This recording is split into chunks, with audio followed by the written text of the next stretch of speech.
So, Justin, is now a good time to invest, in your opinion, then? I am an opportunist. So what I love about this little blip we're having with the virus is it's causing people to get off the fence. So if they're gonna sell, it's maybe saying, hey, let's just sell now versus wait till August. Yeah. If it's causing people that really can't afford their home, maybe it's causing them, hey, I gotta get cash.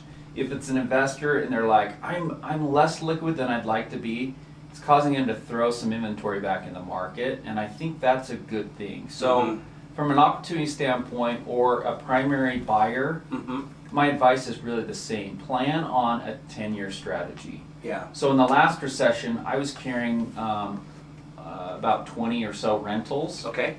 And I had a friend that sold everything because he's like, no way, I'm not going to get stuck with these. My plan is always to carry them or hold them for more than 10 years. So I wasn't worried. They cash flowed. Yeah. They had financial metrics that were appealing to me. So I was like, I'm not really worried. This is going to provide some income and some growth through it. So I had a 10-year perspective. I really wasn't worried about the last recession, right? Right. Now, it did impact me for sure. It impacts everybody, just like the virus is. Yeah. But if you have a 10-year perspective, Yeah. today is phenomenal because the debt is extremely affordable. Yes. You can buy in the 3 or the 4%. That is phenomenal. The name of the game is cash flow. Right. So the banks are not giving you a loan if you can't legitimately qualify. Right. So don't worry about that, right?